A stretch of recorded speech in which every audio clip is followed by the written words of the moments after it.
Nous sommes déjà en live, président. On attend que les internautes se connectent. Et il faut surtout, pour éviter les interruptions, que les gens partagent au maximum et qu'ils mettent des cœurs. Vous savez, ils sont nombreux sur nos différents comptes aujourd'hui. Lorsqu'on a des révélations à faire qui ne leur plaît pas, il y a des gens avec des faux profils qui sont payés uniquement pour signaler les lives qui fait. Vous voyez. Récemment, j'ai fait un entretien avec le jeune Thierry Eba.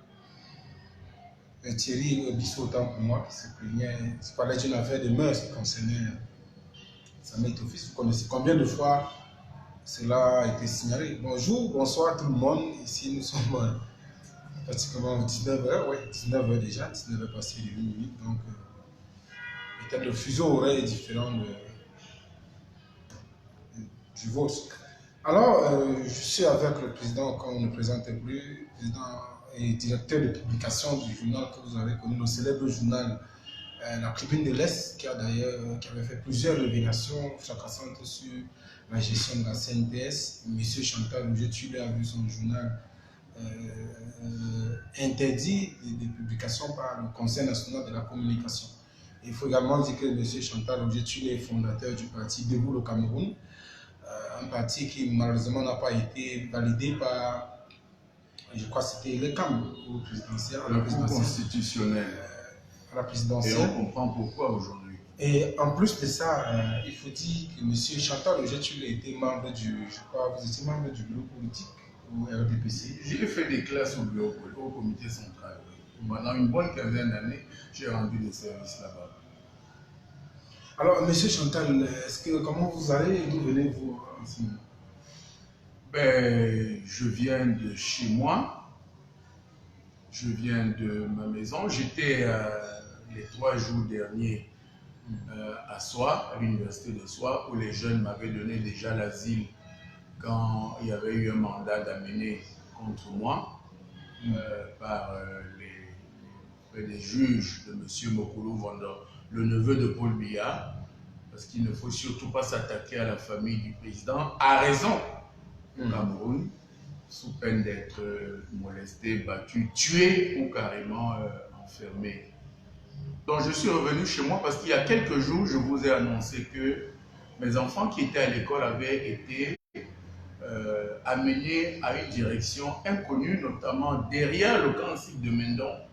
Parce qu'un parent, monsieur qui disait qu'il était un de mes frères, je dois préciser que je suis fils unique, que je n'ai pas de frère, et qu'on m'a ramené les enfants à la maison à 18h46, 47. Je les ai ramenés à l'école et il y a un qui est gravement malade depuis. On me dit qu'il a la typhoïde. Il ne mange pas, il n'explique pas ce qui lui est arrivé. Il est très malade. On l'a fait interner. Il est hospitalisé au moment où je parle à l'hôpital, à Biemassi. Et on lui a mis des perfusions. On a fait des examens. Je me demande s'il n'a pas été question des choses mystiques. En tout cas, l'enfant ne parle pas depuis hier, ne mange pas, on le fait par veine, vous l'avez vu vous-même. Cela tombe bien mal au moment où j'ai dû moi-même faire face au procès. Les procès que le DG de la CNPS a intenté contre moi pour avoir donné toutes les preuves que l'argent de la CNPS lui appartient à lui.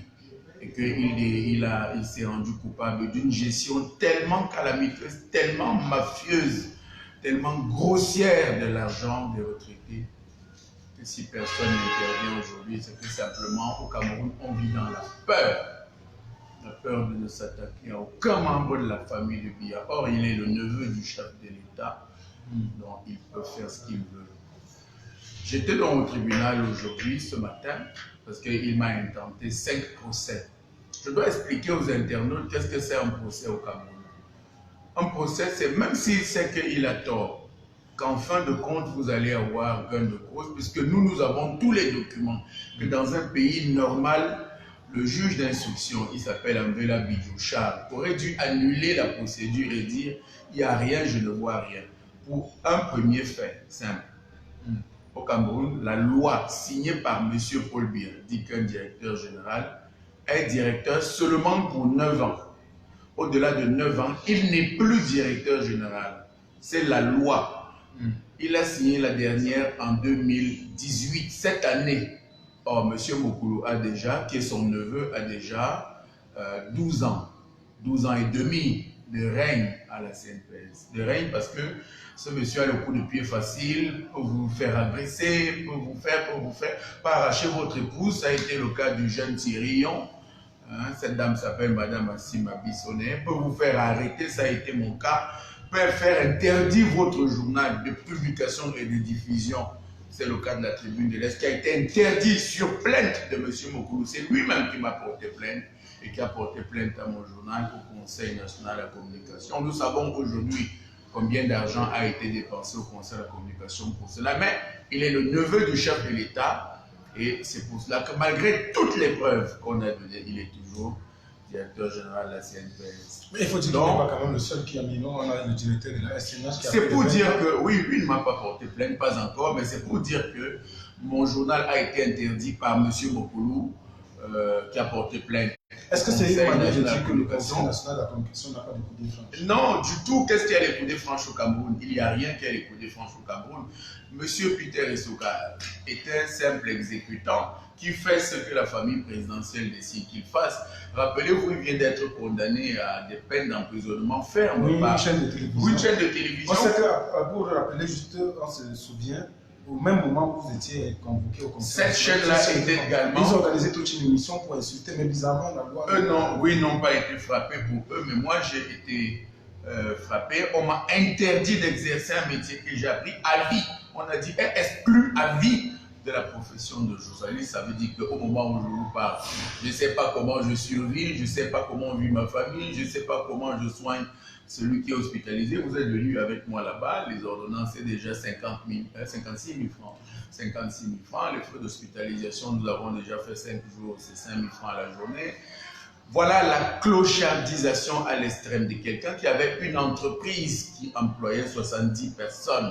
Je ne veux pas compter les revendeurs du journal, les hôtesses et tout le reste, les gens pour la saisie, à l'imprimerie et tout.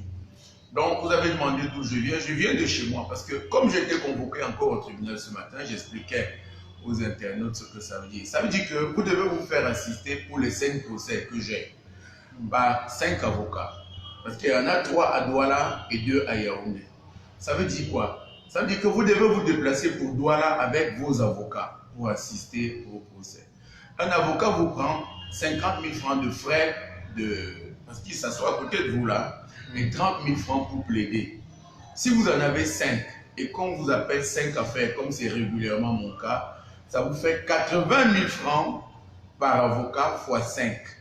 Ce qui vous fait, vous avez noté, 400 000 francs par semaine.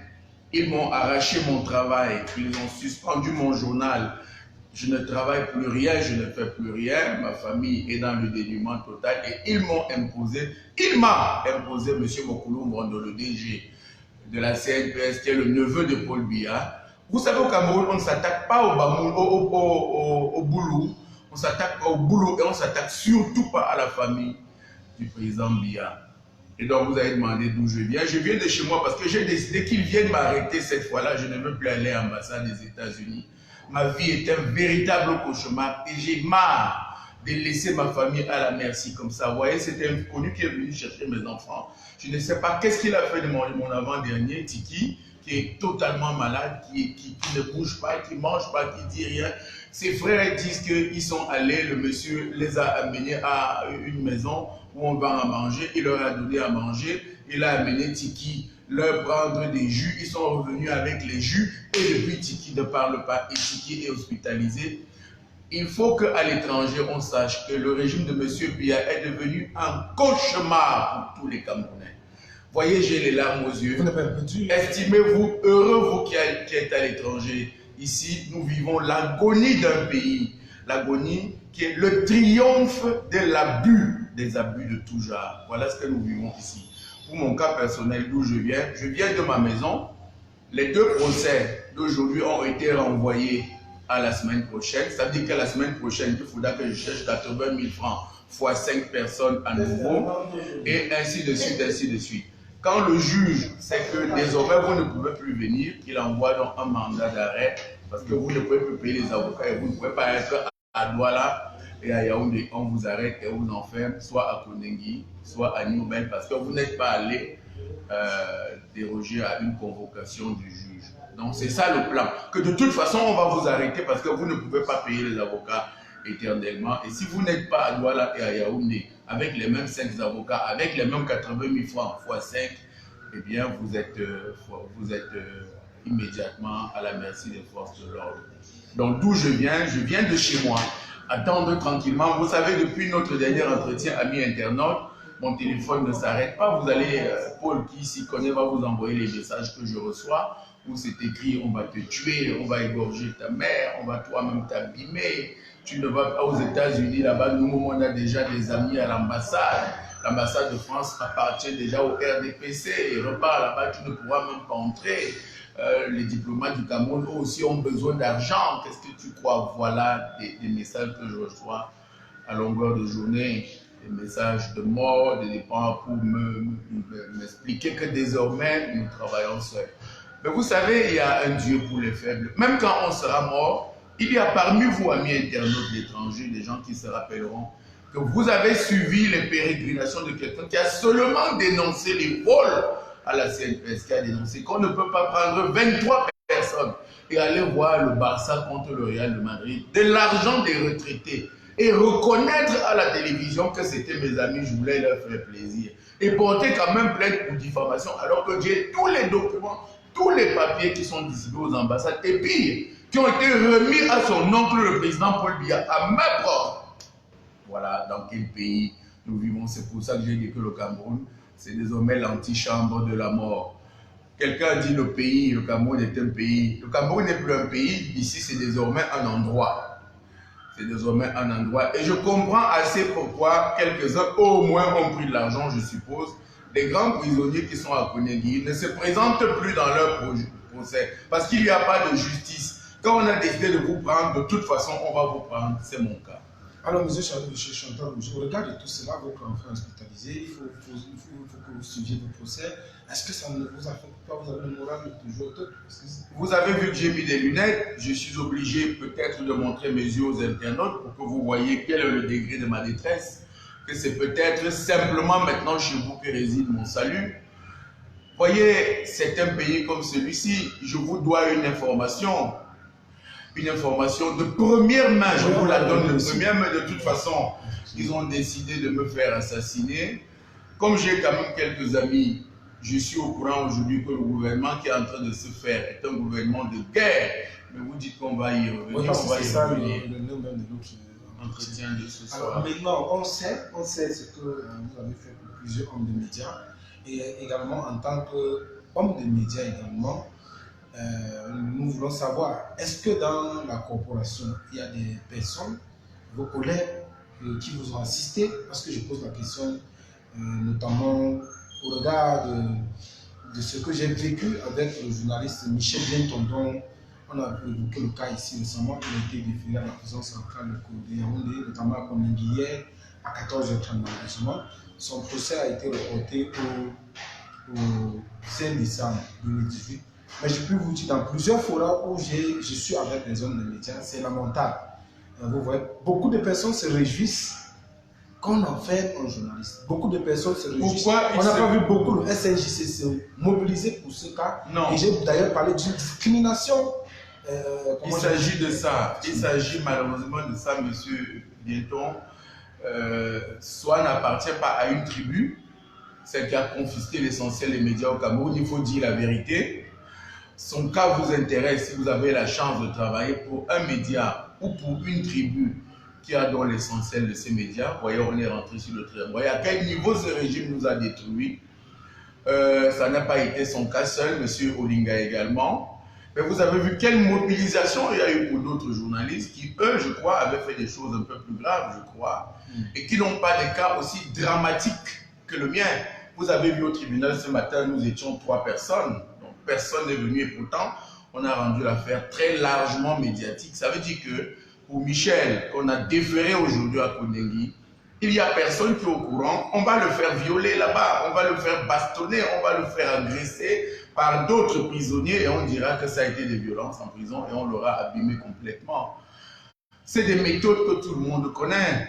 Pourquoi? Pour avoir dit ci ou ça, des choses qui me semblent, même si elles sont justiciables, devraient pouvoir qu'on connaisse son domicile, on connaît son adresse, il peut comparaître libre. Et puis, qu'est-ce que c'est que cette affaire de n'avoir pas dépénalisé les peines pour les journalistes au Cameroun? Regardez pour mon cas. Je ne suis plus journaliste. Mon journal a été interdit il y a 1 an et demi. Et pourtant, je suis toujours au tribunal avec M. Mokoulou, qui lui-même n'est plus DG de la CNPS, qui me reproche toujours les faits que mon journal est supposé avoir publié, qui sont vrais par ailleurs. Voyez pourquoi je disais que on a mis trop d'argent dans les journalistes, dans les associations des journalistes. Et là-dedans, il y a beaucoup de francs-tireurs, hein? Il y a beaucoup de gens qu'on a récupérés dans les sectes diaboliques d'eux, et il y a surtout les gens que la tribu commande. Si par ailleurs vous avez eu des propos qui ne sont pas, et que si par exemple comme moi, vous dénoncez la CNPS, et que la CNPS a donné toutes les publicités qu'il a données à tous les journaux que j'ai dénoncés à cette époque-là, je vais vous montrer les journaux, la liste de ces journaux-là ici, vous avez dit la semaine prochaine, vous allez voir le nombre de journaux que la seule CNPS entretient grassement. Vous allez voir qu'une maison d'un directeur de publication a été louée et payée pour 10 ans. 10 ans de loyer, que cet argent a déjà été reversé. Vous allez voir que les magasins où ces cadeaux sont pris appartiennent quelquefois aux enfants des membres du gouvernement. Et vous allez comprendre pourquoi aujourd'hui, si les médias occidentaux n'ont pas intervenu, eh bien des cas comme celui de Michel resteront, et comme le mien resteront sans conséquences, resteront sans réaction, resteront lettres mortes. Voyez-vous, les bagarres qu'il y a entre les journalistes aujourd'hui sont tout à fait incompréhensibles. Il y a un seul adversaire, c'est le pouvoir, qui vous empêche de travailler parce que vous dévoilez ses tares, vous dévoilez ses faiblesses. Au lieu donc de vous opposer, avec des guillemets évidemment, à ce pouvoir, eh bien vous prêtez le flanc, vous allez vers ce pouvoir, vous prenez des subsides. Et on comprend, voyez comment le train de vie de quelques personnes, à peine commencé, change. Vous voyez le nombre de voitures qu'ils s'achètent, vous voyez quel standing de vie, et vous voyez le nombre d'amitiés suspectes que ces personnes commencent à avoir au sein même de la grande nomenclature politique camerounaise. Tel va à la présidence, il vous le dit ostensiblement, tel vous montre un message du secrétaire général, tel vous montre un message de ci, tel vous montre un message de ça. Ça veut dire aujourd'hui que le salut du Cameroun dépend désormais de l'Occident, dépend désormais de Washington, dépend désormais de l'Allemagne, des États-Unis, de la Grande-Bretagne, du Canada, des pays où on pense encore que la liberté d'expression est importante. Je vais vous surprendre, un pays comme le Niger vient de voter non, même pas vient, ça fait 3 ans, la dépénalisation des peines privatives. Même le petit Gabon en bas et même la République du Sénégal. Voyez-vous, au Cameroun, quand un médecin fait une erreur, c'est l'ordre des médecins qui décide de la sanction. Au Cameroun, vous allez à Konengi. Immédiatement, ça a été le cas pour la jeune Mimi Mofo, qui est immédiatement de ça Konengi, en catimini, d'avoir fait une faute de journaliste. C'est pour ça que, pour les jeunes frères qui eux sont encore journalistes, je crois qu'il faut qu'on insiste sur la dépénalisation des peines de prison. Quand un médecin tue quelqu'un, et c'est arrivé régulièrement au Cameroun parce qu'il s'est trompé de diagnostic, qu'il a posé un faux diagnostic, eh bien ce médecin n'est pas emprisonné. Ce médecin simplement est repris par ses pairs et le gouvernement du Cameroun n'a pas prévu de loi dans le code pénal pour punir un médecin qui s'est trompé de diagnostic. D'accord. Alors, vous parlez de diagnostic, c'est regrettable, le constat. Vous avez évoqué là tantôt d'hommes des médias. Je peux vous rassurer, ils sont nombreux, ils sont connus au Cameroun. Et allez savoir combien vous voyez quelqu'un prendre 10 000 francs pour sacrifier. Je dis des choses. Non, oui. Vous voyez dans quelle malheureusement, oui. C'est regrettable. Oui. Et ailleurs, il faut dire, le cas de Michel, que je peux vous dire, les différentes aides qui sont en train d'être menées pour le cas de Michel, c'est la diaspora. C'est la diaspora. C'est la diaspora. Essentiellement. Et le comité que je vais déjà féliciter, le comité de protection journalistique qui a beaucoup agi et qui est en train d'agir efficacement dans ce dossier. C'est pas au Cameroun, mais J'ai parlé récemment des actions du SNJC. J'ai posé la question de savoir à quoi c'est efficacement. À rien, je suis désolé, il faut le dire. Et on m'a dit le SNJC est désormais malheureusement au service de l'argent et de la tribu, il faut dire la vérité. Moi, je vous interromps là, je vous présente mes excuses pour cela, pour dire que les associations fortes des journalistes en France ne doivent pas oublier le Cameroun, leurs confrères du Cameroun. Ils vivent dans des conditions de travail épouvantables. Il y a la rétention de l'information, il y a la manipulation du pouvoir, il y a le code pénal du Cameroun qui ne permet pas de travailler, il y a les peines privatives de liberté parce que vous avez dit une formation ou une autre. Il n'est quasiment plus possible de travailler au Cameroun.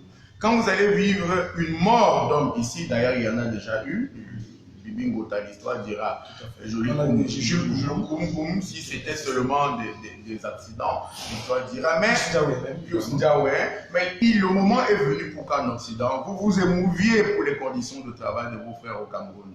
Journalistes sans frontières, il y a beaucoup d'associations crédibles qui ont voix au chapitre et qui peuvent valablement faire intervenir l'ONU, l'UNESCO, les grandes associations de défense des droits et des libertés au Cameroun. Donc, pour le cas du jeune Michel incarcéré pour une information qu'il a donnée, je crois qu'il faut qu'on suive cela. Je crois que vous devez aider à suivre cela. Si Rodrigue Tongué, Baba Ouame, comment s'appelait le Syriaque et Bolé Boula sont en liberté, c'était pour un cas mineur, mais vous avez intervenu très violemment, vous avez intervenu de façon très perspicace à l'étranger, dans les chancelleries, dans les associations de journalistes, comme vous venez de faire pour le cas de notre confrère Khashoggi qui a été brutalisé et tué à l'ambassade d'Arabie Saoudite. Eh bien, oui, faites-le. C'est la seule planche de salut pour ceux malheureux aujourd'hui qui se sont mal orientés et qui ont choisi comme profession le journalisme. Merci Chantal aussi. Nous allons venir sur le déballage de ce soir. Apparemment, vous m'avez dit en off que vous avez quelque chose de... Une surprise d'ailleurs que moi j'ai eu. Je souhaite que tout ceci soit faux. Mais vous savez, c'est le peuple qui est supposé avoir élu M. Biya. Le peuple doit donc savoir ce qui se passe. Quand on forme un gouvernement, il ne s'agit pas de la magie vaudou. Il s'agit d'une pratique normale en démocratie. Une opinion très largement répandue pense que M. Cabral Libye devrait arriver au gouvernement. Ce serait normal, eu égard au poids politique qui est désormais le sien. Pense que quelques personnes du G20 à M. Momo d'avoir trahi quelques-uns de ses amis, qu'est-ce que c'est que la trahison en politique, devraient arriver à tel ou tel poste de directeur général de société, ainsi de suite, ainsi de suite. Mais les informations que j'ai depuis hier sont alarmantes.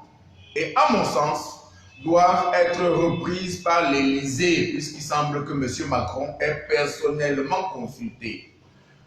D'après ces informations, je souhaite qu'elles soient fausses évidemment. M. Franck Olivier Biya, le fils de Paul Biya, dans ce gouvernement, devient le représentant du Cameroun à l'ONU, en remplacement de M. Tomou Monté. C'est un gouvernement de guerre qui est en train d'être formé et qui a été, d'après mes informations, je souhaite qu'elle soit fausse, je suis patriote, présenté à M. Macron et je veux faire intervenir M. Macron au cas où ces informations sont vraies. Qu'il faut que les gens sachent que si tout ceci se réalise, le premier ministre du Cameroun va s'appeler Atangandji Paul. Écoutez-moi très bien, Paul Atangandji. Et que le ministre de la Défense va s'appeler Jacques Famendongo. Et que le ministre de l'administration territoriale va s'appeler M. Mebengo Edgar Alain. Que le ministre des Finances va s'appeler M. Mokoulou Vondo Alain Noël Olivier. Ainsi de suite, ainsi de suite. Mais pour les postes que je viens de vous donner, que M. le délégué général de la Sûreté nationale va s'appeler Remise Meka. Que voici pour les postes que je viens de donner, parmi les plus sensibles où il faut ouvrir les yeux et interroger pourquoi ces gens, à ces postes-là, des gens que l'opinion générale a remarqués comme les durs, comme les caciques, comme les irréductibles, pendant que tout le monde pense qu'avec le bloc anglophone, il faudra négocier. Avec ce peuple en rade il faudra surtout privilégier l'économie, privilégier la réconciliation, privilégier le dialogue. Voici où le peuple camerounais est en train d'aller. Pensez-vous que ceci va se passer éternellement sans réaction? Jusqu'à quand enfermera-t-on les journalistes d'avoir dénoncé des choses qui sont en face? Une méthode d'aimer son pays précisément consiste à dire non quand quelqu'un pense qu'on va vers la catastrophe. Syriac et Bolebola et les autres et le notaire qu'on a arrêté l'ont été parce qu'ils n'ont pas dénoncé une information qu'ils avaient. Moi, je viens la donner pour dire elle n'est pas bonne. Celle-ci, comme j'ai fait pour la CNPS, de me retrouver clochardisé dans le monde entier, comme j'ai fait pour me retrouver avec mes enfants malades, sans travail, sans profession, parce que M. Mokoulouma fait tous les procès du monde, parce que je n'ai pas d'argent pour payer, et parce que quand vous ne payez pas les avocats, eh bien, vous êtes arrêté. Voilà l'information qui circule aujourd'hui. L'autre information, évidemment, elle est la hausse des prix de première nécessité. Et il semble bien que la bière va être taxée, les boissons aussi, whisky, champagne. Mais vous savez, ça nous concerne pas vous et moi. Le docteur est déjà hors de portée pour vous et moi. Vous avez vu tout à l'heure à l'hôpital le monsieur qui désinfectait sa blessure avec le Dontol, qui, pensez-vous, ce n'est pas... Il voulait entrer, vous avez vu, on lui a dit qu'on n'entre pas à cette heure-ci, il faut qu'il montre qu'il a de l'argent. Si dans un hôpital de district, cela se passe comme ça, comment cela va-t-il se passer? Vous avez vu ces enfants confisqués avec leur mère à l'hôpital central de Yaoundé. Où est la dimension sociale dans un pays comme le nôtre? Est-ce que le président Biya est toujours là? Mais ça, vous avez dit que ce sera également un autre thème de notre discussion ce soir. Alors, il faut dire, M. Chantal Roger, il y a d'ailleurs peut-être dans les réseaux sociaux, du moins depuis lundi, il y a un gouvernement qui circule depuis sur le toile. On a indiqué ce matin encore, nous avons vu sur le toile circuler un autre gouvernement. Est-ce que cela rime à quoi? Est-ce que le fait, par exemple, de dire ce gouvernement est dehors, que ce soit blanc ou faux, ce n'est pas une stratégie pour casser la dynamique? Parce que tout le monde sait effectivement que M. Biya est en consultation, ou bien du monde aurait peut-être déjà bouclé son gouvernement. Est-ce que ça ne consistait pas peut-être pour certaines proches de lui? Je parlais de M. Biya, je parlais de la rumeur, je parlais de la nécessité de la clarté. En France, que nous voulons copier, même au Gabon à côté, vous avez vu, quand il y a un remaniement, on dépose des CV à la Cour constitutionnelle. On demande aux gens de se manifester s'ils ont ci ou ça contre tel ou tel. Vous voyez, ça se passe déjà en Afrique. Pourquoi c'est le vaudou au Cameroun? C'est pour cela qu'il y a cette montée de l'homosexualité. Je vous lis, rassurez-vous, je vous lis. C'est qu'il y a cette montée de l'homosexualité. Parce que si le président Biya ne reçoit personne, qu'on demande les CV, on en veut 3, ou Baham, par exemple, et que quelqu'un qui est au palais vous dit c'est moi qui vais filtrer parmi les 3 derniers CV, c'est lui qui passera ministre de tel ou tel poste. Eh bien, ce monsieur est capable de vous faire tout genre de bêtises, hein, physiques et corporelles, parce que vous savez que votre sort dépend de lui. Or, si on consulte ouvertement, si c'est objectif, je vous dis, on évitera beaucoup de diablerie qui a lieu au Cameroun et beaucoup d'argent, évidemment, qui circule quelquefois pendant ces moments-là. Vous parlez de ces gouvernements qui circulent. Oui, Nelson, ils circulent. Effectivement, c'est ça, c'est le leitmotiv que Serge a créé, je confirme. Ils circulent parce que le président Biya est invisible. Le président Biya devrait se faire voir. Pour mon cas, il devrait intervenir pour dire à M. Mokoulou, tu commences à trop en faire. Tu commences à trop en faire. Pour le cas du gouvernement, il devrait intervenir pour mettre fin à la rumeur qui dit qu'il est mort depuis longtemps. Et que c'est son sosie que nous voyons là. Vous parlez là de qui? Le président Paul Biya. Vous savez que la rumeur circule dans la toile qu'il est mort. Voyez les photos qui circulent. Ces gens ont des arguments qui, moi, peuvent me déstabiliser, moi qui suis au Cameroun. C'est pour ça que je pense qu'il faut qu'on le voit. Ces arguments disent que, regardez la photo à la prestation de serment, il a tous ses cheveux, que le est bien noir et en abondance, et que le président que nous connaissons n'a pas ses cheveux. Regardez les 2 discours qui sont lus à l'occasion de ces 2 cérémonies. Ils sont discours pour le moins troublants. Est-ce que c'est toujours lui qui les a lus? Est-ce que c'est toujours lui qui les a rédigés? Regardez également la démarche des déplacements même du président. Regardez également la brièveté de ses prestances en public. C'est comme s'il veut partir, comme s'il ne veut pas qu'on le voie, comme s'il ne veut pas il y a que pour quelques-uns qui croient encore en lui, comme moi, il faut qu'on le voie, il faut qu'il descende, il faut que cette rumeur qui dit que c'est un cas unique dans le monde entier, que le président du Cameroun est mort, et que c'est un sosie qu'on nous présente là, et que tous ces rumeurs qui circulent sont le fait d'un groupe de personnes qui ont confisqué le pouvoir, qui veulent arranger la succession, arriver aux affaires, confisquer le Cameroun, avant de déclarer que le président Biya n'est pas là. Le moment est venu précisément pour le président Biya, qu'on nous considère comme un patriarche, comme un sage, d'intervenir pour dire non, je suis là, que ce pays recommence à fonctionner. Parce que dans les quartiers, il faut qu'on le sache, c'est la catastrophe, c'est la débandade. Cette rumeur circule de plus en plus. Vous voulez nous dire et les photos, pas... vous n'avez pas vu les photos avec moi tout à l'heure. Mais ces photos, ces 3 photos précisément, qui me semblent sont des photos troublantes, qui, quand vous les regardez de près, ne représentent pas la même personne. Ce n'est pas le président Biya que nous connaissons qui ressort dans les 3 photos. La première, c'était M. très amorti. La deuxième, il est rabougri. Et la troisième, il a plein de cheveux. Et ce n'est pas le président Biya que nous connaissons. Chacun connaît bien la tête de notre président. C'est possible. Pour qui connaît les méthodes de Betty, pour qui connaît le côté, je ne l'aime pas spécialement le président Biya, mais le côté humain de cet homme-là, le côté paternel, patriarche de cet homme-là, je ne pense pas qu'il peut passer le temps à mettre des grosses grèves comme ça, là, pendant qu'on l'attend dans la crise anglophone, pendant qu'on l'attend justement dans les problèmes. On l'a vu à Maroua, il a fait un meeting de 5 minutes à Maroua.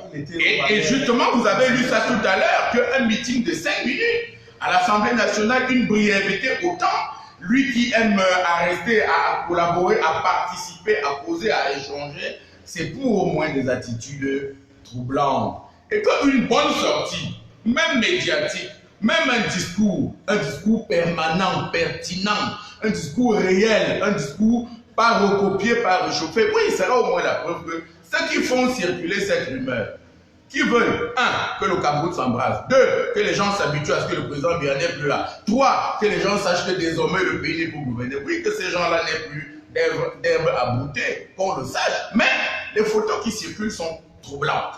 Et l'argumentaire qui accompagne ces photos est tout aussi troublant. Les problèmes aussi graves que celui que j'ai risquent de confirmer que le président Biya est effectivement mort. Comment confirmez-vous que je lui ai remis les documents sur la gestion de la CNPS? Comment confirmez-vous qu'il ait été contacté par cette fête, convaincu par son médecin, M. Elez Félix, je cite les noms, vous voyez, cité par M. Ngongo Ferdinand qui a reçu les mêmes documents, par le sultan Ouad Bamou et qui lui a donné ces documents. Je confirme que le président Biya les a reçus, il le sait que je dois le confirmer, il sait pourquoi je le dis. Comment expliquez-vous que j'en sois aujourd'hui à voir ma famille disloquée, mes enfants enlevés, mon journal interdit, moi-même clochardisé et pire, 5 procès contre moi. Un procès par semaine, quand vous en avez 5, ça vous fait 80 000 fois 5, ça fait 400 000 francs. Personne ne les a au Cameroun. Eh bien, le motif, c'est qu'on va vous faire taire parce qu'en fin de compte, quand vous n'êtes pas allé à ces 2 procès, on vous arrête. Qui nomme M. Mokoulou Vondo, ministre des Finances? C'est son droit, c'est son neveu. Mais que de telles injustices circulent confirment effectivement que peut-être qu'il n'a plus d'emprise sur le Cameroun, que peut-être que ces rumeurs ne sont pas totalement des rumeurs, encore que quelques personnes vous disent qu'au Cameroun, la rumeur, c'est la dimension informelle de l'information. Cette information, effectivement, sur la santé du chef de l'État, sur sa présence effective circule.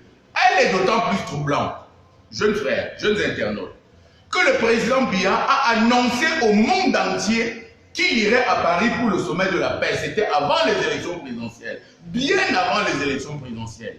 Que l'ambassadeur de France a été reçu au palais de l'Unité, a déclaré au perron du palais de l'Unité, le président Biya est personnellement invité à ce forum sur la paix. Que le président Biya ne soit pas allé, qu'on ne l'ait même pas vu, qu'on n'ait même pas vu des traces de lui, est quand même un peu troublant. Et les internautes qui postent des choses comme ça, même si on les combat, qu'on vient de mettre un à Konegi, le jeune Michel, eh bien, ils méritent quand même qu'on apporte une réponse à leurs inquiétudes. Parce que je pense que de poster que le président Biya est mort, ce sont au moins des inquiétudes, des gens qui se posent la question sur l'avenir du Cameroun pendant les 7 ans qu'on vient de lui confier. Et je crois que cela mérite une explication, pas l'embrigadement, pas l'embastillement. Mais monsieur Siloge Chantal, vous savez, je pense qu'en 2002, j'étais encore tout petit, on a annoncé, si je me souviens, j'étais tout petit quand j'étais encore à l'école primaire, voilà. On annonçait le décès du président. Il est revenu vous dire je vous donne rendez-vous dans D'accord, mais des informations concordantes disent qu'il avait quand même des problèmes de santé en ce moment-là. Que des gens qui l'ont annoncé ne partaient pas sur une rumeur, mais partaient sur un fait qu'il avait des problèmes de santé. Voyez-vous, on a sacralisé la santé du président. S'il est notre président, nous avons le devoir, le droit de savoir comment il se porte. Voyez à quel niveau on a fait cela. À Malabo, il a eu la diarrhée. Il a mangé le namgon. Il a dit lui-même à la télévision, j'ai mangé la diarrhée, j'ai mangé le namgon, j'ai eu la diarrhée. Vous avez écouté comment le secrétaire général de cette époque-là a emballé l'affaire, qu'il a dit des choses tellement savantes que quelques personnes ont pensé que c'était une maladie plus grave encore que la diarrhée. Voyez-vous, on ne communique pas assez autour du président. Chaque fois que vous voulez le faire, que vous attaquez, comme on dit au Cameroun, au gombo des gens, vous devenez l'ennemi. Vous devenez la bête à abattre. Cette affaire sur la mort du président, il faut l'arrêter tant qu'elle n'a pas encore enflé. Les photos qui circulent là sont graves. Nous sommes en guerre à Bakassi, nous sommes en guerre au bloc anglophone, nous sommes en guerre à l'extrême nord, nous sommes en guerre à l'intérieur du pays, la guerre contre la misère évidemment. Nous sommes en guerre à l'intérieur du Cameroun, nous conquérir la crédibilité des citoyens qui, comme moi, sont abusés au quotidien. Nous sommes en guerre avec nous-mêmes, les challenges quotidiens. Manger, se loger, se vêtir. Voyez-vous, je suis hospitalisé avec mon fils à l'hôpital. Je vois qu'est-ce que c'est la misère. Maintenant, je sais ce que c'est quelqu'un qui n'a pas un morceau de savon et qui a son bébé qui a la diarrhée. Vous avez vu la dame de tout à l'heure qui a commandé un morceau de savon et l'autre dame a caché le savon sous le lit et a dit à sa voisine de lit qu'elle n'a pas le savon parce qu'elle-même vit dans l'inquiétude que demain elle n'aura pas le même morceau de savon. Et que si elle le prête à sa voisine, eh bien, demain elle ne sait pas à quoi faire, elle aura les habits de... Voilà à quel niveau le peuple est. Et ceci mérite qu'on s'asseye, qu'on parle des problèmes du Cameroun. Et ceci mérite que le président Biya soit présent pour que de telles rumeurs ne prospèrent pas. Voilà ce qu'un comité de réflexion autour de lui peut faire. Au lieu de donner des coups de pied à Preda et Pouka, qui a dit personne ne m'écoutait jamais, eh bien il faut désormais commencer à écouter. Pour dire que si quelqu'un est conseiller technique d'un chef de l'État, avec les avoirs financiers, la considération sociale, politique, administrative que cela sied, que ce monsieur décide de démissionner pour rien, mérite qu'on y réfléchisse. Il ne mérite pas d'être raillé comme j'ai vu. Il faut s'asseoir et réfléchir sur les motivations réelles de son départ. Comment un conseiller du chef de l'État peut-il partir? Voilà. Alors, monsieur le chanteur, bon, heureusement, vivement que cette rumeur contre-rumeur, on peut tout le monde dire, la personne que nous voyons est toujours identique, même si c'est arrivé. On ne sait pas, peut-être, vous savez aussi, généralement, il faut faire attention, c'est eux qui pourront peut-être fabriquer des rumeurs pareilles. Nous sommes d'accord. Et fabriquer des photos, vous avez vu ces photos, et fabriquer des photos qui sont troublantes. Là où on l'a mis avec l'afro, c'est troublant. Là où on l'a mis avec les fers aux pieds, qui ne peut plus se déplacer sans les fers, c'est troublant. Là où on l'a mis rabougri comme ça, c'est troublant. Ça vous pose au moins le problème. Pourquoi il ne se ferait pas voir de nous? Ce serait aussi simple et aussi facile qu'il reçoive, je ne sais pas quel ambassadeur, et qu'il l'accompagne au perron. Et qu'ils disent, me voici, je suis là, je veux vous rassurer, je me porte bien, je travaille à la résolution de la crise anglophone, la rumeur sur moi, il faut à nouveau travailler, on va vous déstabiliser. Cela couperait des lèvres sous les pieds de beaucoup de maldisances. Qu'il intervienne pour les cas comme celui de Michel qui est descendu à Konengi aujourd'hui, d'avoir mis quelque chose dans le net, me semble également troublant. Qu'il se taise à nouveau et que ce soit l'ambassadeur des États-Unis et le président Trump, si mes informations sont vraies, qui intervient pour qu'on libère Bibi Mofo. Ça me semble un pays grave, où nous sommes dictés. Le colonel Didier Badjet, qui est le porte-parole de l'armée camerounaise, a fait savoir que l'instruction est venue du président de la République de libérer Bibi Mofo. D'après le communiqué. Et j'ai d'autres informations, je souhaite qu'elles soient fausses, qu'il y a eu de très fortes pressions de la Maison Blanche. Vous me démentirez. Encore que dans le démenti, il y a menti. Ah, d'accord, mais Chantal Roger, bon, c'est comme vous dites, c'est fort, c'est quand même fort ce qu'ils sont. Mais je voudrais tout de même rassurer ici. Il y a eu des commentaires au lendemain de la prestation de serment du président Paul Biya, où des gens ont déclaré qu'ils étaient surpris parce que je pense que c'était à la veille, le lendemain de l'arrestation, entre guillemets, parce que d'aucuns disent que c'était une mise en scène, de 80 élèves au niveau de Bamenda. Certains ont été quand même surpris que le président n'ait pas évoqué cela dans son discours à l'Assemblée et que ce soit... Parce que c'était une victoire de nos forces de l'ordre qu'on ait enlevé 80 personnes et que nos forces de l'ordre aient réussi à les libérer 2 jours après, me semble un fait d'armes à féliciter. Pourquoi cela s'est-il passé dans cette catimini? Pourquoi on l'a fait comme si on se cachait, comme on s'y sont tombés? Maintenant, ça vous repose des problèmes sérieux. Les époux Fournier ont été arrêtés à Garoua, c'était à Garoua, au nord, à la grande époque de Boko Haram, 8 personnes. Et bien ces 8 personnes ont été retrouvées. Et cela en fait tout le boucan que vous avez vu ont été reçus à la présidence de la République. Je voulais préciser que ces époux Fournier, cela demandait de la logistique, cela demandait beaucoup d'interventions ici et là. Comment pouvez-vous enlever 82 jeunes enfants et leurs enseignants en plein ville de Bamenda sans que cela ne laisse des traces? Ce sont ce genre d'interrogations que le manque de communication peut poser. Comment les a-t-on libérés? La rumeur qui circule dit que ces enfants, on est venu leur dire, on vous enlève d'ici parce que les sécessionnistes vont attaquer ici.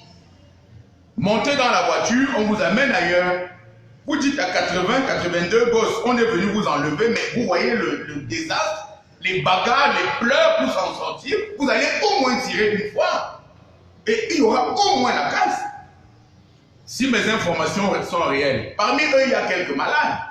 Comment alliez-vous faire si vous enlevez des enfants malades? Bon, maintenant, si vous les enlevez, c'est pour faire grand écho. C'est que vous vous êtes préparés. Vous avez vu les jeunes filles qu'on a enlevées, que Boko Haram a enlevées. Boko Haram, ce mouvement-là, a géré cette affaire pour que tout le monde sache qu'il s'agissait d'un mouvement coordonné. Comment pouvez-vous aller à un collège enlever 82 personnes au petit matin et ne pas savoir le soir où les mettre? Ça vous ramène à quelque chose de simple. À une autre rumeur, je crois que celle-là a été une information, c'est vous qui êtes journaliste, où on a dit que quelques membres des sécessionnistes sont arrivés à Yaoundé, sont allés tirer dans le domicile du secrétaire général de la présidence. Vous avez vu cette information? Celle-là, elle était une information, elle n'était pas une. On ne comprend pas comment des gens à bord d'un taxi peuvent aller jusqu'à la maison du secrétaire général. Sa maison est similaire au château de Versailles. Qui lui-même les attendait, puisqu'on en a arrêté quelques-uns qu'on n'a toujours pas vus, il semble qu'il y a eu quelques morts. Et que lui-même est allé habiter au palais de l'unité en ce moment-là pour qu'on préserve sa sécurité et sa santé. Et qu'il y a eu, voyez-vous, c'est le genre de rumeur-là qui fait qu'on ne prenne plus au sérieux quand quelqu'un dit qu'on a enlevé 82 personnes, qu'on a relibéré immédiatement et que les jeunes-là ont de la peine à dire comment était leur ravisseur.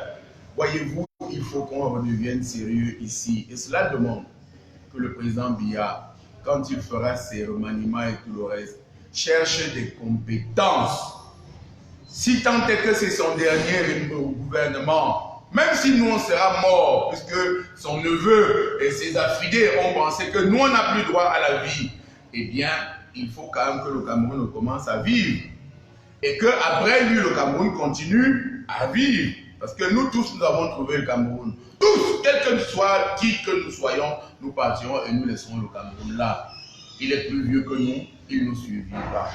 Alors, M. Chantal Roger, reconnaissons tout de même que depuis un certain temps aussi, d'ailleurs, vous avez été prêt, il faudrait que je regarde, vous n'avez pas affirmé ici que ce n'est pas M. Biya, vous avez posé une question sur la rumeur qui circule et qui effectivement, il faudrait... Oui, vous savez, des gens qui sont mal pensants et qui n'ont même pas suivi notre entretien tout à l'heure, ils ont dit que Chantal Roger Tuile a dit que le président Biya est mort.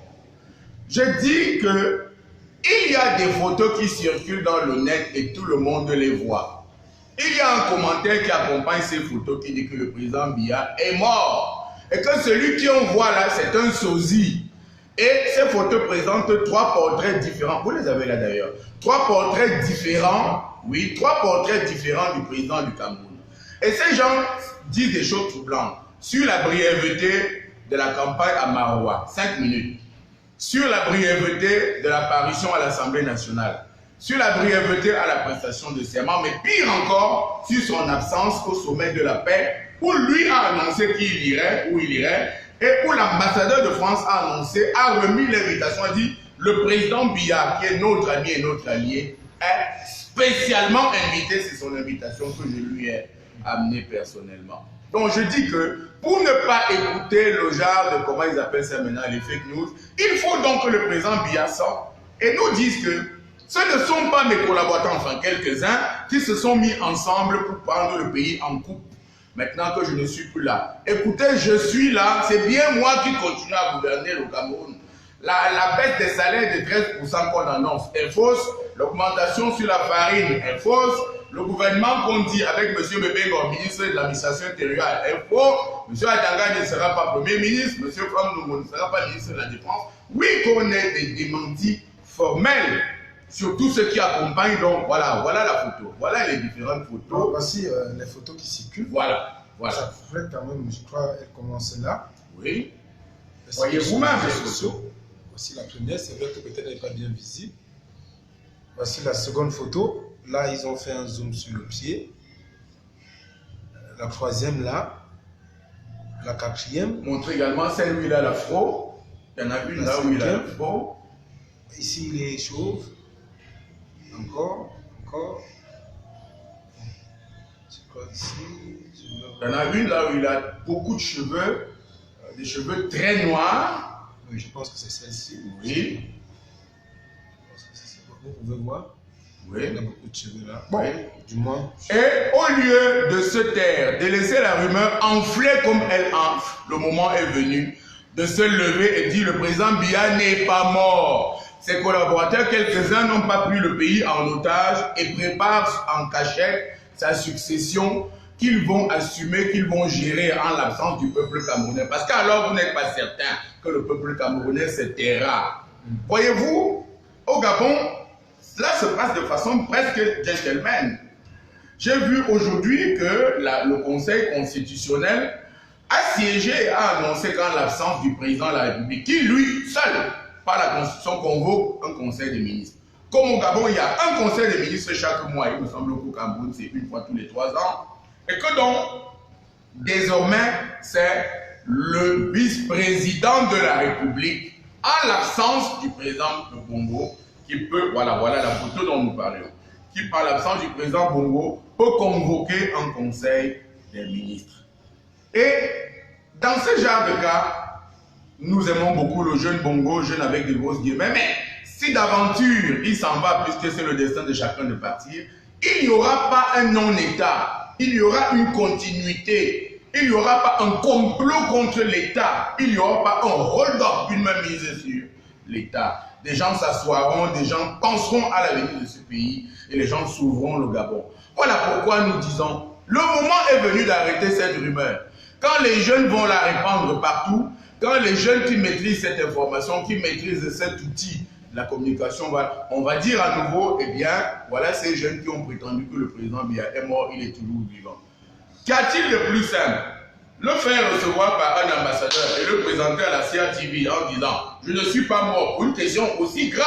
Alors, que celle de la vie d'un chef d'État. Il y a de cela quelques jours, on a annoncé au président du Sénat, Nyadi Fendi Marcel mort.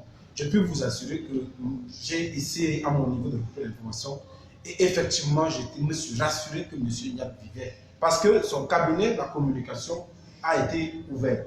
Je vais encore prendre le cas de Rigobert Song, qu'on a annoncé plusieurs fois d'ailleurs, décédé.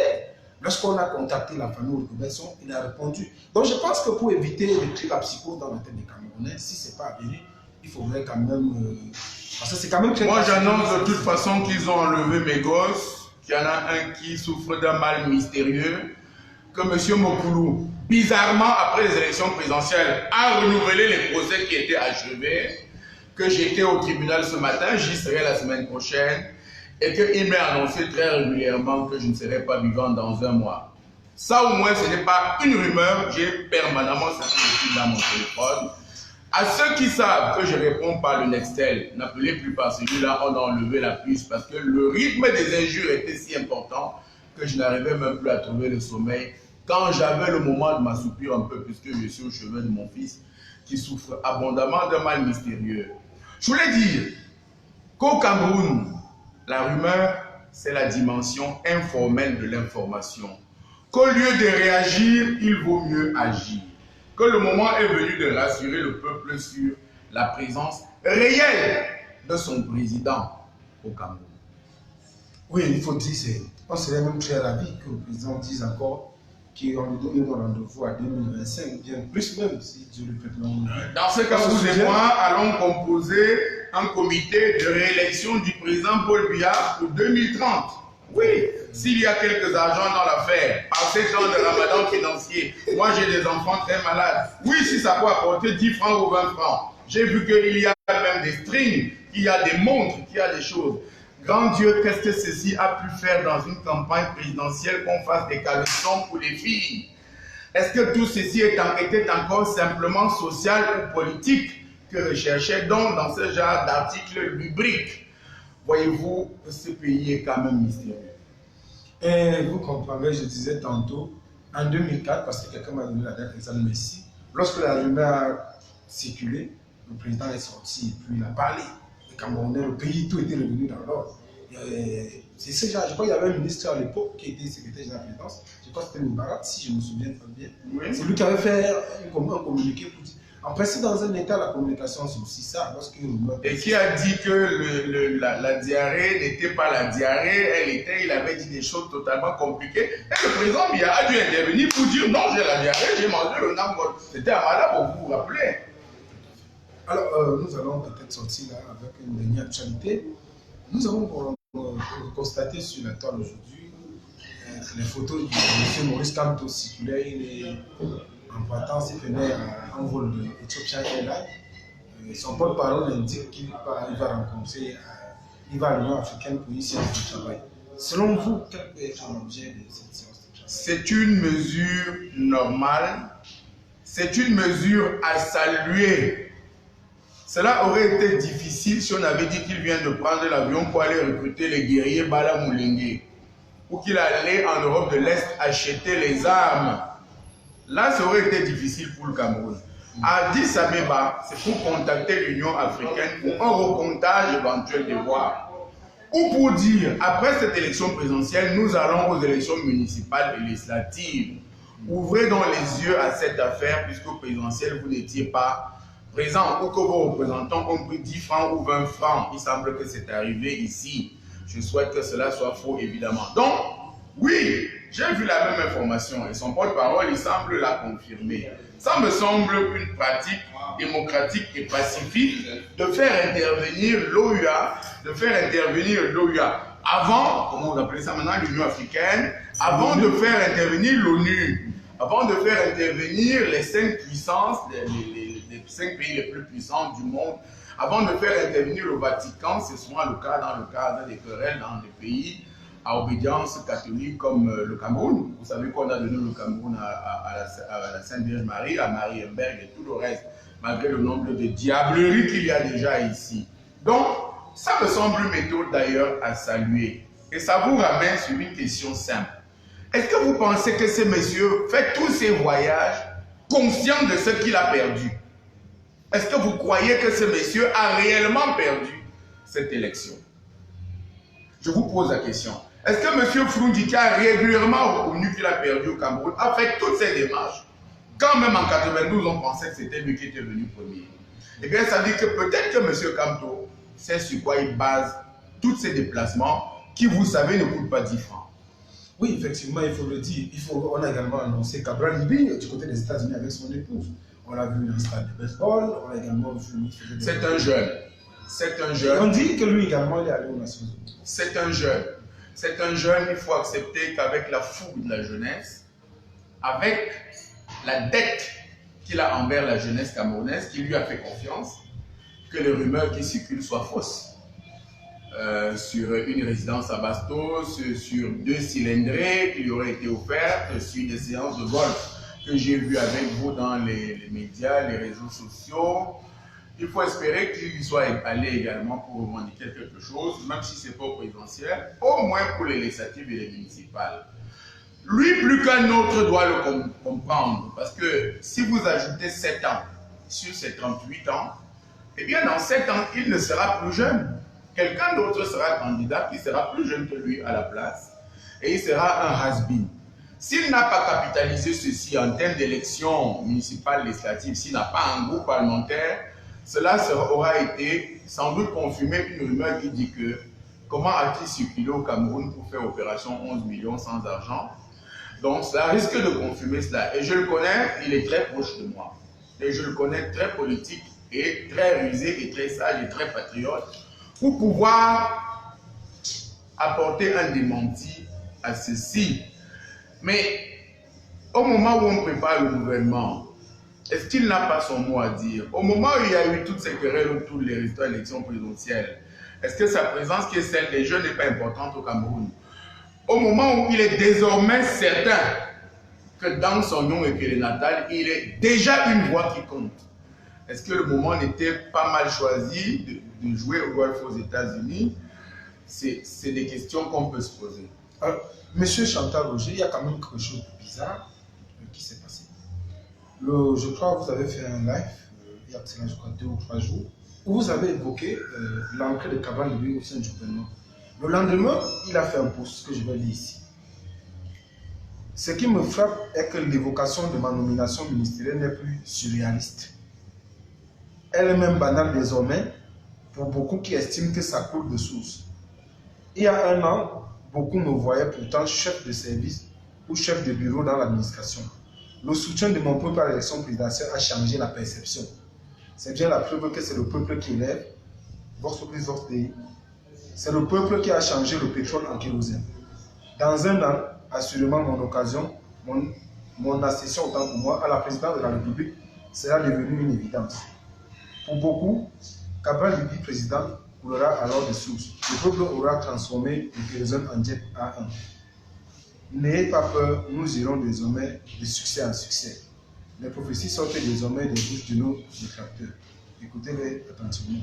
Quel est le regard, le commentaire que vous faites? D'abord que ce commentaire ne me concerne pas, je viens de dire que c'est un jeune frère qui m'a accompagné pendant tous mes problèmes avec monsieur le directeur de la CNPS. C'est lui qui m'a amené à l'ambassade de France, je peux le révéler ici. Nous avons d'ailleurs travaillé avec, comment vous appelez l'autre, Armand Ocol, et un autre qui venait des États-Unis.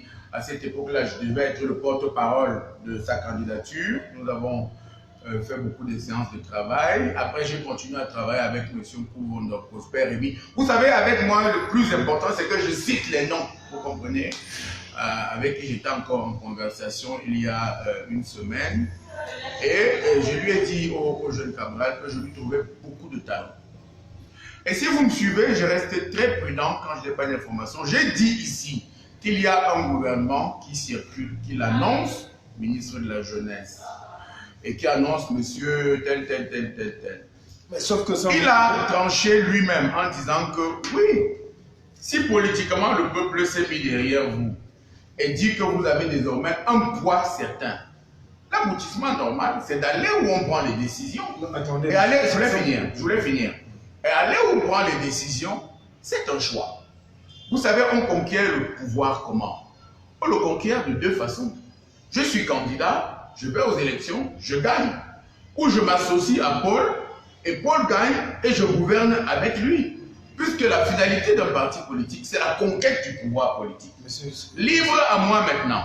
Si je me suis associé au diable, personne n'est diable évidemment, de partager le passif de celui-là quand le moment sera venu de rendre des comptes. Parce qu'alors, si on s'associe à quelqu'un qui a fauté, eh bien, on devient co-acteur. On n'est plus seulement spectateur. Je voulais qu'on comprenne quelque chose. Là, on n'est pas dans le cadre d'un gouvernement d'union nationale. Vous ne pouvez pas me dire, on a vu monsieur, comment il s'appelle, Issa Chiroma, qui était très dur contre le régime quand il n'était pas encore aux affaires. Mais depuis qu'il est arrivé au gouvernement, il a dit Paul Biya plus que Paul Biya lui-même. On a vu les gens comme les Kodok qui ont tué l'UPC, je vous donne les noms. On a vu des gens comme les Belobouba Maïgari. Ils sont nombreux au sein du gouvernement qui sont là juste pour défendre le gâteau. Et que lors du jour des campagnes, ils continuent à encourager, à militer pour ce régime qui jadis est condamné. Vous pensez que quelqu'un peut objectivement combattre ce régime en étant ministre, par exemple, de la jeunesse, ou bien en étant ministre de l'emploi ou de la formation professionnelle. Vous pensez réellement que s'il faut combattre ce régime, ça accepter un poste ministériel? Objectivement, il faut que vous le garde. Parce qu'il faut dire, l'un des constats que nous avons fait sur la toile, c'est que beaucoup de personnes qui sont pour, c'est les faits de Kaba Libi, parlent beaucoup plus qu'on combat le système. Ils ont utilisé l'argument dont vous avez évoqué tout à l'heure. Qu'on combat le système en état à l'intérieur. Je vous pose donc la question. Pensez-vous vraiment qu'on peut combattre le système des biens? Je suis très heureux que vous me posiez la question. Et ça vous ramène sur qui combat le système et qui ne le combat pas. Tout le long de l'entretien, pour ce qui est de M. Libi, qui est un cadet et qui me fait l'honneur de son amitié, je disais qu'il faut qu'il revienne infirmer que l'opération 11 millions d'inscrits, qu'il l'a financé lui-même. Que je ne trouve pas bien qu'il soit aux États-Unis maintenant que ces gros problèmes se posent ici autour de sa personne. Vous posez l'autre question, est-ce qu'on peut, en combattant le président Biya, être dans son gouvernement? Non, évidemment. Vous posez une question et vous posez la réponse, comme on dit au quartier. Dès que vous devenez membre de son gouvernement, comme je viens de le dire, vous êtes co-acteur, vous êtes co-responsable de ce qui s'est passé. Voyez-vous, M. Tilouma ne s'est plus présenté aux élections. Parce qu'il ne peut pas être membre d'un gouvernement et candidat contre ce candidat, contre le patron de ce gouvernement-là, ce n'est pas possible. Voyez à quel niveau ils sont prêts à des compromissions. Je dis compromissions, hein. Comment pouvez-vous accepter que depuis pratiquement 10 ans, M. Bello Bouba, qui est un des ministres les plus anciens, peut-être même le plus ancien, le plus titré, puisqu'il était Premier ministre, ainsi de suite, que M. Bello Bouba, patron du deuxième parti politique, c'était le sien au Cameroun alors, hein. Il avait 68 députés. Il lui en reste un seul. Oui, que M. Bello Bouba soit aujourd'hui ministre d'État. Écoutez-moi bien. Ministre d'État chargé des loisirs, c'est-à-dire que là où les gens jouent au damier, au Bali, oui, vous êtes le ministre d'État de ces gens-là, des loisirs, où les enfants jouent et à l'école, là, vous êtes le ministre de ça, ministre des lois. Et vous acceptez d'être dans un gouvernement pour être le ministre des loisirs et d'être ministre d'État. Voyez-vous, c'est devenu très difficile aujourd'hui. Comme vous avez dit que c'était la dernière question, je chutais en disant que non, vous ne pouvez pas être l'ami du lion et prétendre que vous êtes végétarien. Ce n'est pas possible. Vous êtes avec le lion, vous mangez la viande. Hein? Vous êtes avec la chèvre, vous êtes végétarien. C'est vraiment, ça coule de source. Il ne faut même pas qu'on se cache dessus. Quel genre d'innovation voulez-vous apporter à un gouvernement qui a 36 ans? C'est un gouvernement, il faut le dire, qui sait conquérir le pouvoir, qui sait le conserver. Conquérir bien, mal, c'est un autre débat. Mais qui est là depuis 36 ans? Que voulez-vous apporter à un gouvernement qui a 36 ans de vie? Même si vous êtes fort. Je disais à un autre, qui me disait l'autre jour, j'aimerais que nous discutions parce que moi j'ai des arguments pour défendre le président Biya. Je lui ai dit, moi je n'ai pas les arguments pour le détruire ou pour le défendre. Je constate qu'en 36 ans, rien n'a été fait. Et je veux finir. Et qu'on a gâché beaucoup de rendez-vous avec lui, des rendez-vous qu'on aurait pu gagner, comme je disais pendant mon propos de notre entretien, avec des gens qui ont voix au chapitre, avec des gens crédibles, avec des gens compétents et surtout avec des gens patriotes. Vous demandiez, c'était votre question, est-ce qu'on peut changer? Non, on ne peut pas changer parce que ce pouvoir a pris le pouvoir pour des raisons précises.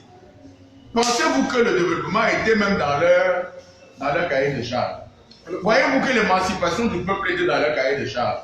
Croyez-vous que l'amélioration des conditions de vie était dans leur cahier de charges? Non. Ils font ce pourquoi ils ont pris le pouvoir.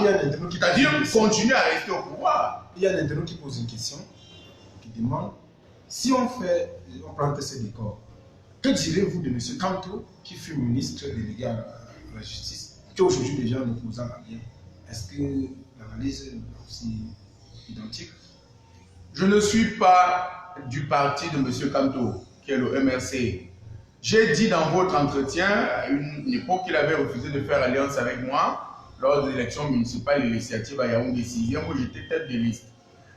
Je ne peux pas défendre quelqu'un qui est allé de son propre chef au gouvernement de M. Biya. L'internaute lui posera la question à lui, M. Kanto.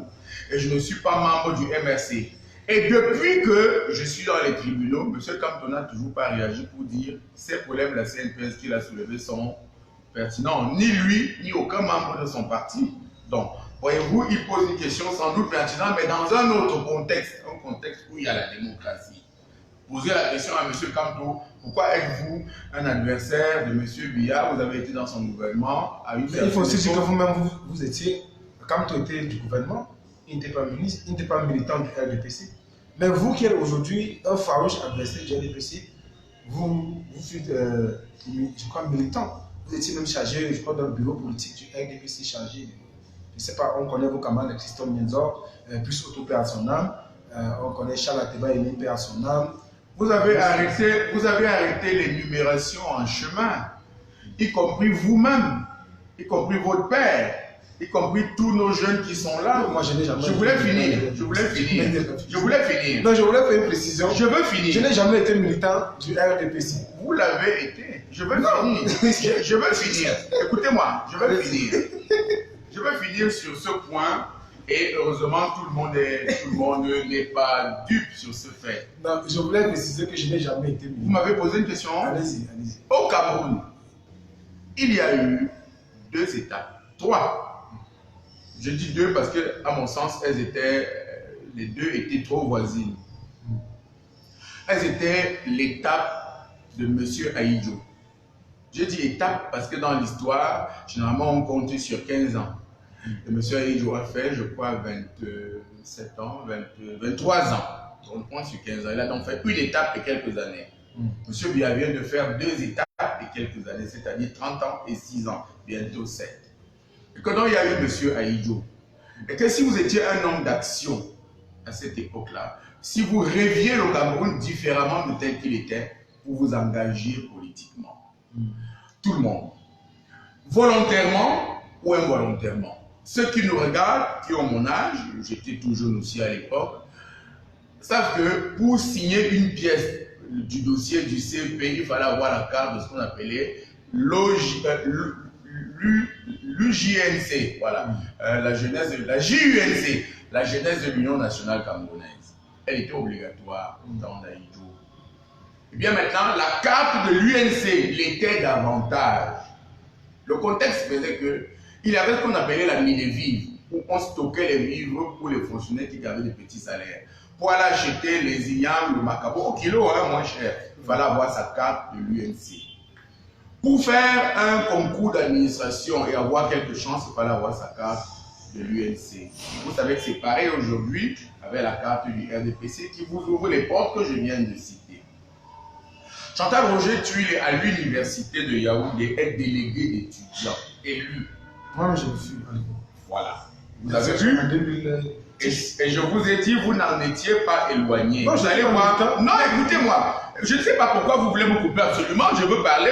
Vous direz après. Vous savez que ce n'est pas un débat, je suis l'invité. Je disais que vous l'étiez, vous l'avez été. Vous pouvez, bien sûr, je vais finir, je l'étais moi-même. C'était quoi les délégués d'étudiants à l'université de Yaoundé? C'était les représentants des étudiants auprès de l'administration. Vous aviez une chambre gratuite. Moi, je n'avais pas de vous mangez, mais vous mangez au restaurant gratuit. On payait à 100 francs, je crois que c'est sûr. Bien sûr, vous mangez gratuit. Vous assistiez à toutes les cérémonies à l'université gratuite. Vous étiez le représentant des étudiants. Vous étiez l'interlocuteur entre l'étudiant et l'administration. C'était mon cas, c'était le cas des autres, Amougoumedja, Ngoufak, Bigombe, Logo Patrice, comment vous l'appelez, toi, Tchanga Blaise, ainsi de suite. Vous voyez, une fois il y a eu un débat entre monsieur Manda et moi, j'ai dit vous n'étiez pas là parce que j'étais délégué d'étudiants. Et nous, on avait une seule université et on se connaissait. Donc j'ai dit, c'est la même chose, le même socle politique où le citoyen est pris en otage. Je suis parti de l'UNC où c'était obligatoire, physiquement, violemment, au RDPC où c'est obligatoire, mais c'est plus subtil. On ne vous oblige pas à avoir la carte du RDPC, mais si vous l'avez, reconnaissez que vous entrez facilement pour faire signer vos papiers chez un sous-préfet. Vous entrez facilement pour faire le concours de... Non, vous m'avez posé une question, je voulais parler. Vous avez d'ailleurs dit que l'entretien était terminé, que je sorte par là. Non, ainsi de suite, ainsi de suite, ainsi de suite. Si vous faites le concours, par exemple, de l'école normale supérieure de Yaoundé, faites l'expérience, vous allez voir, votre carte vous est presque exigée. C'est pareil pour les NAM, c'est pareil pour les MIA, les militaires. Hein? Et vous avez vu 2 militaires, 2 colonels de l'armée aller assister au contentieux électoral et prendre position pour le candidat du RDPC. Vous savez que l'armée est apolitique. Il va des citoyens comme des militaires, comme du citoyen lambda. Si vous me recoupez, je ne parle plus. Ne me relancez pas, c'est très important ce que je vais dire là. Je parle de la société du Cameroun. Il y va pareillement de l'église. Vous avez vu Monseigneur Barga. Un évêque a été assassiné. Tous les autres évêques ont dit qu'il a été assassiné. Et lui seul a dit que, jusqu'à maintenant, vous l'avez suivi. Il est d'ailleurs sur une sorte de passe d'armes avec M. Cléda. Lui dit Cléda dit qu'il a été assassiné. Jusqu'à maintenant, l'autre dit qu'il n'a pas été assassiné. L'église n'a pas félicité le président Paul Biya lors de son élection, mettons de grosses guillemets. Et lui, M. Barga, a dit l'élection est finie, Paul Biya a gagné, continuez maintenant à faire autre chose. Je vous peins là la situation camerounaise. Je voulais donc maintenant rentrer sur mon cas personnel.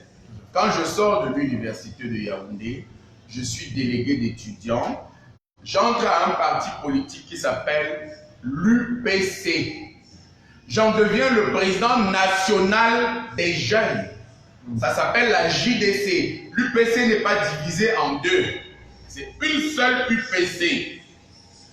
Nous allons au congrès de Konsamba. Il y a ce que le secrétaire général Kodok a créé avec le président qui s'appelait Dika Koyan Bonambela, qui s'appelait le comité d'études et de réflexion, où il y avait Bindi Ebodé François qui est vivant, qui est le maire de Lomor, Henri Wilson de Lougaben qui est mort, l'actuel maire de Ezeka, Madame Sendey, ils sont nombreux. Vous voyez, je vous cite les noms.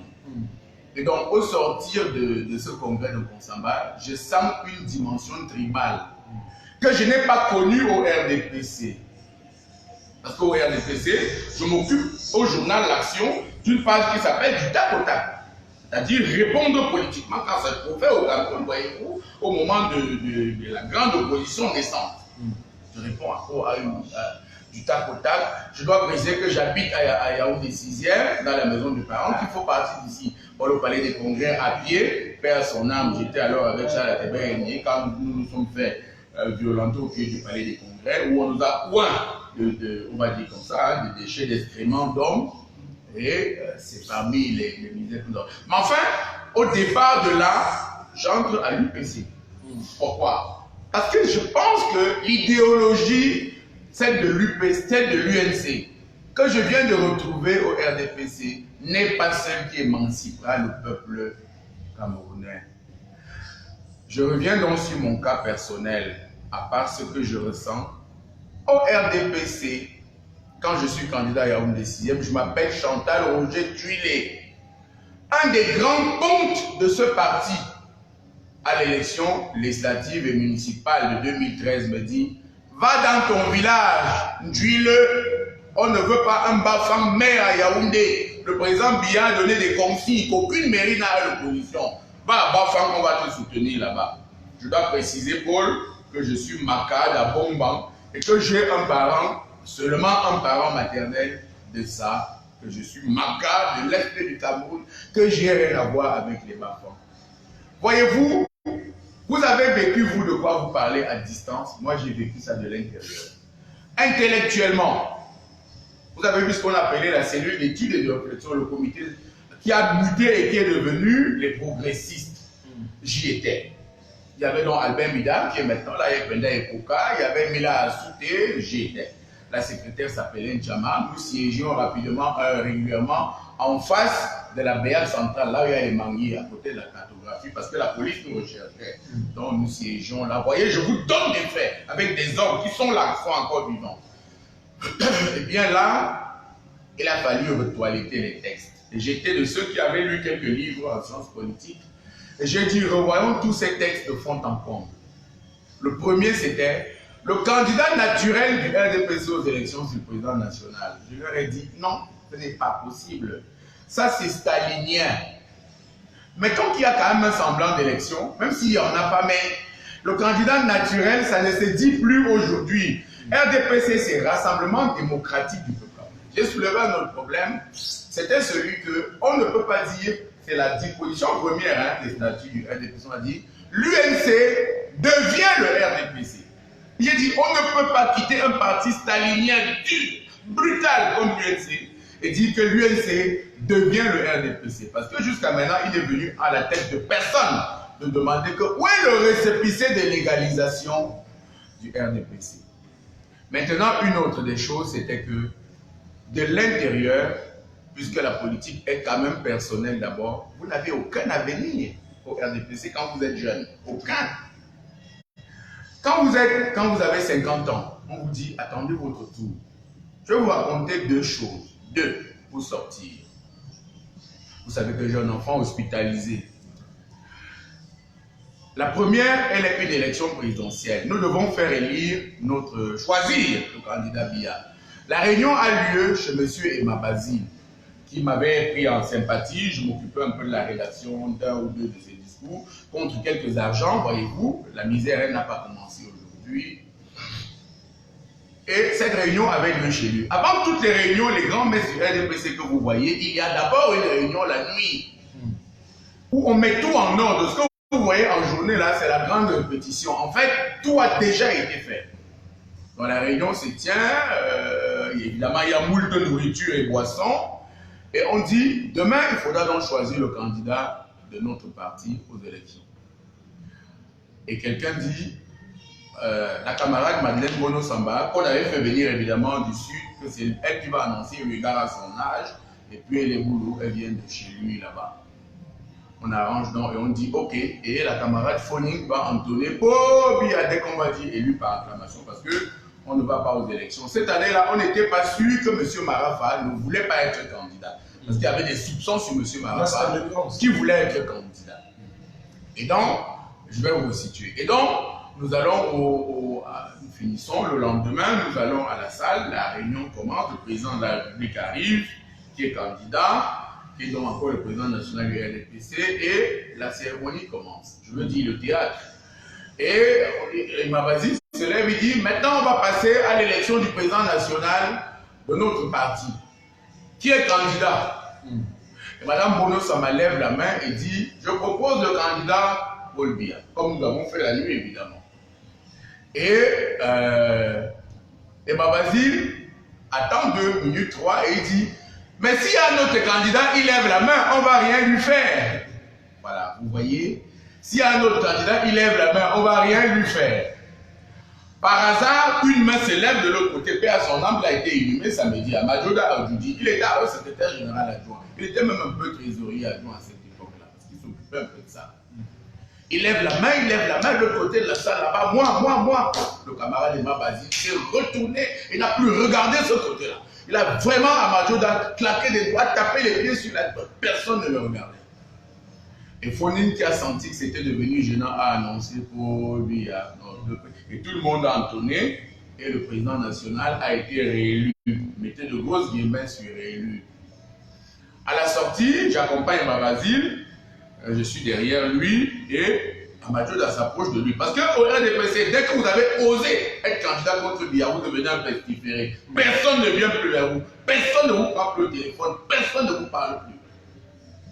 Je sais de quoi je parle parce que quand je démissionne en 2012 pour devenir candidat en 2013, tout le monde m'isole, personne ne me salue plus, personne ne m'appelle, ne me prend plus le téléphone en 2012. Et donc,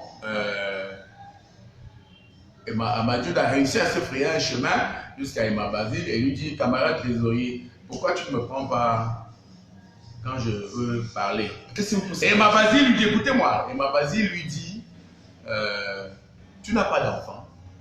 Tu veux laisser tes enfants orphelins. Tu es fou. Toi, tu es même un Aoussa. Tu levais la main. Tu vas affronter le type là. Tu vas être candidat contre le type là. Et la Majoda lui dit que non. Je voulais confirmer que je suis d'accord avec la candidature de Paul Biya. Et Mabazil lui dit, et tu ne pouvais pas le dire. Et Majoda dit, comment voulez-vous que je le dise puisque tu ne m'as pas donné la parole. Voilà une histoire pour vous dire qu'on ne parle pas là-dedans. Vous voyez les questions qu'on pose pendant les réunions, les questions ont déjà été distribuées. On sait qui va la poser et quelle réponse on va donner. Autre chose, il y a un anniversaire du parti, tout le monde s'est réuni au comité central. Il faut descendre. Quelqu'un a une idée qu'il faut descendre pour aller faire un tour à Chinga et remonter. Les ministres généralement ont de très jolies chaussures, mais inadaptées à leurs pieds parce que la plupart ont mis des chaussures à 40 ans. N'oubliez jamais qu'il y a quelques années ici, tout le monde était pauvre. Ici en 1960, personne n'avait rien au Cameroun. Et quand nous remontons, tout le monde chante « Oh, il y a notre président, père de la nation ». À côté de moi, il y a un ancien ministre. Lui, je ne cite pas son nom parce que cet ancien ministre-là est un ami qui m'a gardé son amitié. Et il y a de ce côté-ci un autre ministre qui est encore là. Hein? Je l'ai cité tout à l'heure parmi les ministres qui vont pérenniser le gouvernement de M. Biya. Et donc, ce ministre-là, il se tourne vers moi parce que je suis au milieu. L'ancien ministre est ici, le toujours ministre qui aime beaucoup Biya et qui est de sa tribu est là. Et ce ministre me dit, mais ton ami là, il chante très bas. Qu'est-ce que c'est que ça? C'est un militantisme tiède. Hein? Est-ce que c'est parce qu'il n'est plus ministre? Pourquoi il chante aussi bas? Je me tourne, je dis à l'ancien ministre qui est mon ami, qui est professeur de l'université, qui est d'Union et Foumou, tout le monde sait à peu près de quoi je veux parler. Et on lui dit, bah, tu chantes très bas. On dit que je lui dis, il semble que c'est un militantisme tiède, que tu n'es pas content. L'anniversaire du président Biya, comme tu n'es plus au gouvernement. Et le ministre qui a peur des problèmes, l'ancien ministre, m'a chanté plus fort que tout le monde. Oh, bien plus fort que tout le monde. Et le ministre qui avait dit qu'il chantait très bas se penche à nouveau vers moi et me dit, mais pourquoi il chantait aussi fort? Hein? Qu'est-ce qu'il veut prouver aux gens? Il se reproche quelque chose. Comme il y a l'opération épervier là, il faut qu'il nous dise s'il n'a pas pris. Hein? Pourquoi il chantait plus fort que tout le monde? Et évidemment, j'ai dit au ministre que bon, là, il semble que tu chantes trop fort. Et il dit, mais vous voulez que je chante comment? Je chante bas, parce que moi j'ai mal aux chaussures. Et maintenant je chante fort. Vous dites que je chante fort. Que vous voulez qu'on fasse? Voilà l'ambiance dans ce parti politique. J'ai dit, l'idéologie, pour moi, n'était plus bonne. Je suis allé la chercher à l'UPC. J'ai dit, l'émancipation politique d'une carrière, votre carrière, Paul Chouta, vous devez être maire de Bana sans que ça n'émeuve personne quand vous avez rendu des services au MRC. Hein? Carrière personnelle. Et l'avenir du Cameroun, que je devais d'ailleurs remercier, pour moi, n'existait pas plus au RDPC. Et j'ai pris le courage politique d'en partir, en claquant la porte très violemment, en faisant des déclarations officielles sur l'usage à l'envers que quelques personnes font des sexes là-bas, sur le chantage à l'argent, sur le chantage à la tribu, ainsi de suite, ainsi de suite. Mais cette question, j'y ai répondu très largement dans les médias au Cameroun pour expliquer que moi, j'en suis parti au moment, et vous voyez ce que je souffre aujourd'hui, c'est en réalité parce que je ne suis plus de ce parti politique-là. Si j'en étais encore... D'ailleurs, même que même ceux qui sont là se plaignent. Vous voyez bien. Le cas de Messara Nyamdi. Vous voyez bien. On va être dupe. Vous voyez bien. Si j'en étais encore, au moins on n'enlèverait pas mes enfants. Peut-être que j'aurais un peu d'argent pour payer. Et vous-même, vous l'avez dit récemment qu'étant là-bas, vous avez un salaire d'heureux, si je peux le dire, à peine 100 000 francs comme vous donnez. Oui, à travailler pour le président Biya, pour que ses frères qui nous parlent aujourd'hui, nous parlent. Savez-vous que le directeur général de la CNPS à cette époque-là n'était pas au RDPC, mais qu'il était un mouvement qu'on appelait le mouvement de Martin-Paul Samba. Comment il s'appelait? Des gens qui disaient ouvertement qu'ils voulaient renverser le président Paul Biya. Monsieur Martin-Paul Samba avait créé un mouvement à cette époque-là, à la fondation Martin-Paul Samba. Donc, nous avons travaillé énormément pour lui, vous et moi, vous dans votre secteur, d'être un bon étudiant, d'être un brillant informaticien, quelques-uns en devenant de bons militaires en donnant leur vie à Bakassi. Non, c'est pour la nation qu'on le fait, non pas. Mais vous savez très bien qui est là. Vous savez, je voulais vous dire, comment faites-vous la différence entre la nation et un homme qui est là depuis 35 ans? Quand vous êtes autorisé à aller mourir à Bamenda et à Boya, quand vous avez seulement 18 ans, et que vous n'êtes pas autorisé à voter ni à être candidat pour devenir conseiller municipal, quand vous avez 25 ans, je crois que c'est 21 ans, c'est 25 ans. Oui, 21 ans. Donc, du coup, qui incarne ce système? Les gens ont souvent dit, c'est le président Biya qui est trompé par ses conseillers. Mais qui choisit les conseillers? Mais qui choisit l'entourage? C'est bien lui. C'est pour ça que je parlais d'entourage ici. Moi, je disais que les uns et les autres se sont engagés, oui, sans doute pour la nation, mais au service de qui? C'est bien le service à la nation, mais je n'ai pas vu beaucoup de fils de paysans le jour-là au palais de l'unité pour la cérémonie. Ce que je voulais dire, d'ailleurs, M. Chantal, c'était pour faire la précision au niveau de l'Alliance. Parce que beaucoup de personnes pensent que moi, je suis militant du RDPC. Il faudrait que vous le précisiez que je fus. Que vous le précisiez que ce n'est pas ce que vous avez voulu dire. Parce que je le dis ouvertement ici. Le système que vous avez expliqué ici à l'université, je peux dire que vous avez fait la vraie université, si je peux le dire ici entre guillemets. J'arrive à l'université Yaoundé en 2010 au département d'études militaires, je suis délégué d'étudiants. Mais je peux vous dire les soubresauts que j'ai rencontrés là-bas. Si mes camarades universitaires sont là et ça. Il n'y a pas eu un étudiant à l'université de Yaoundé entre 2010 et 2013 qui a subi ce que j'ai subi.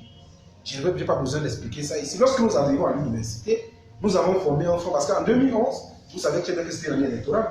Nous avons été fichés parce que les gens disaient que nous sommes des opposants. Quand vous prenez l'université, il y avait, je crois, l'AEFH, la faculté des arts et des sciences humaines, l'association des étudiants. J'ai été combattu là-bas. Dans les avantages que vous expliquez, moi, je n'étais pas militant. Jusqu'ici, je n'ai pas encore pris d'engagement aussi ouvert. Donc, c'était juste localement. Je comprends que peut-être dans votre exposé, vous avez voulu faire comprendre que les actions qu'on mène, je voulais sans doute annoncer aux internautes la douleur que j'ai de ne pas avoir bientôt un ami ministre. Pourquoi refuse-t-il d'être du RDPC et de prendre bientôt sa carte? On pensera à toi et je gagnerai de ma fille. Si je suis toujours vivant. Non, je ne sais pas. Allez, à bientôt. À une autre fois.